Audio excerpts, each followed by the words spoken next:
we are live with Deuce on Hilbert College Radio, and we are making Hilbert history for the first over-the-phone interview. How do you feel, man? I feel good. Big Deuce feel good as fuck, you know what I'm saying? Big Deuce feel good to be chilling with you and talking to you right now. I'm stoked. Thanks. It's a great honor to be talking to you right here. Hey, man, I talked to you I seen you on Twitter and shit hitting me up, so I'm, stoked to finally get this shit cracking. Yeah. Now, for anyone who's listening to us, they don't know who you are, even who you are. You are a former member of Hollywood Undead. You were the creator, singer, and producer. Could you briefly tell us what happened between you and Hollywood Undead? Well, on that shit, I don't want to go into detail on it right now because, there were some legal situations and they're just getting resolved right now and they're about to finish. Mm-hmm. And I will give you guys the good news. I know a lot of people have been waiting for my debut album, Deuce's debut album. Yes, I did create Swan Songs, the album. I produced it. I was on tour for a couple of years. A couple things went down. I will go into detail of them later on. Maybe when I'm on tour or when I release the album. I don't want to at this moment because of we don't know what the legal situation is. Okay. At this very moment, so I don't want to go into detail into it at this moment. But I will. Yeah. At a later time for sure. Okay. And you are currently in another band right now, correct? Or are you solo?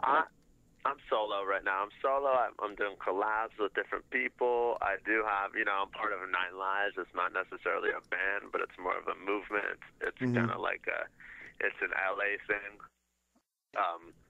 It's like, Truth, a bunch of his homies, a bunch of my homies. It's almost like, you could kind of look at it as a gang almost, Okay. or like a movement, and that's what it is. It's like a gang of people, but not a real gang. We're not like gang banging and shit. like a gang of music, basically. Yeah, a gang of music. Yeah, a gang of music, gang of homies, just like a bunch of people, Yeah. Now, you were mentioning about Nine Lives. Is there like any specific, I want to say like meaning to it? Like, does it symbolize anything or?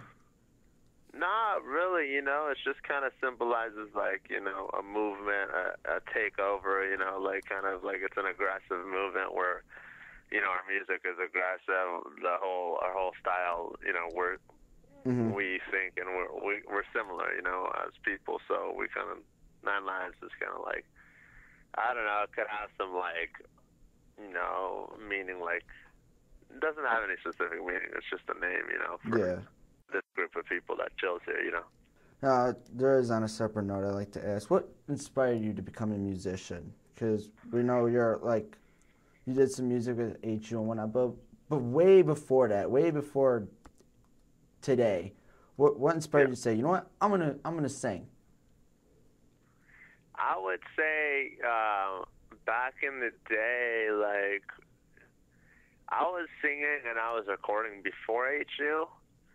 But what really, like, I guess just, sing bands I liked, big bands I liked, when I was younger, and I would sing to their songs, and I would always play their songs and fucking sing to them. And then I would go to my little recording setup. I had a small shitty recording setup, like a fucking 4-track or some shit, Mm-hmm. And I would fuck around with that, and then eventually I went to, like, a computer with Pro Tools style of recording, and I just kept leveling up, and I just kept writing and recording. But then I guess once I started like experiencing life and knowing more about life and living and going through the stuff other people go through out there, I think that's when I started writing my better shit, because I could see what the real world was all about, and what the shit that's going down out there, the good shit, the bad shit, and I just started to be a part of it more, and my music revolved around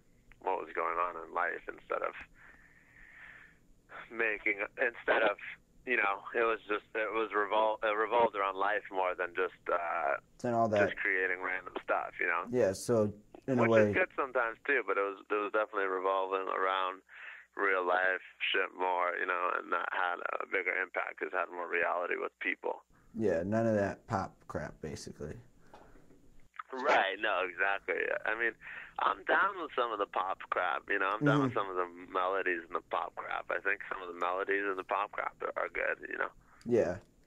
And Mhm. now, you did previously state you were going through some legal issues with Hollywood Dead. Is it true you are suing their record company, A&M Octone Records? Yeah, we had a lawsuit with all of them, but it looks, I don't want to give the for sure at this moment, Mm-hmm. but it looks like things are being resolved, and I'm gonna be able to put out a Deuce record pretty soon, and the record's done too. And on a positive note, you did just sign, I believe within the past month, you did sign with 10th Street Entertainment, which is the same company that sponsors Papa Roach, Motley Crue, Steven Tyler, and much more. How does that make you feel to be with big bands like that? I'm stoked as fuck, man. It was dope. I mean, Alan Kovac, head of 10th Street, kind of came, you know, he kind of started, he saw, you know, he was interested in my songs, and I'm stoked he picked me up and decided to manage me because he's a big dude, you know, and I feel Mm-hmm. lucky, you know, to be on his management team and to be making music and putting music out through him. I feel like, you know, I'm lucky he gave me a chance, and it's kind of like a second chance for me, you know, Yeah. in the music Yeah. industry because of him. Personally, for me, I don't really follow record companies, but after once, when I heard of Hollywood Dead, and I saw they were signed with AMM and A&M Octone, I was actually looking up, and they're nothing compared to 10th Street. I was when I found out you signed by them, I was looking at 10th Street and I was just like, oh my God, I saw Papa Roach, Motley Crue right off the bat, and I'm a rock type fan. But Yeah, yeah. when I heard you split with HU, I followed you ASAP, and you're the reason why I'm listening to rap now. I'm a Dude, white boy from South Buffalo. that's fucking sick, brother. Yeah, you know, my shit's not only rap. I mean, I do have a bunch of rap. I have rock. I have, you know, Hmm. pop, rock, rap. It's just, I mean, it's my own style, really. You know, I don't really want to categorize it, but I could say, you know, it has some rap, has some rock, and it has some Hmm. hip hop, has some pop. You know, but that's sick, man. I'm stoked that you like this shit. I really think you're gonna like some of the records on the album. You know, I think you're gonna like. There's some really big rock records on there. There's some really big, like, you know, club Hmm. crunk records, you know, where everyone could just get fucking, you know, crazy too, you know, and get crunked out, party shit, you know. Yeah. There's some deep shit, you know, like you heard the one, but there's a produced version of it on the album, you know, that's really, it sounds even better. Um, Yeah. I think you gotta like the album. There's a big feature on the album too. I don't want to drop his name at the moment, but it's a pretty big feature. You guys are gonna get Oh, when you pretty get the album. awesome. And I was, Yeah, yeah. as a matter of fact, I was Funny, just say again. yeah. It's funny. Sorry to cut you off, but this guy's in the pop realm, and this guy is pretty big in the pop realm. He's featured on the album, Hmm. and I think you guys are gonna like it a lot.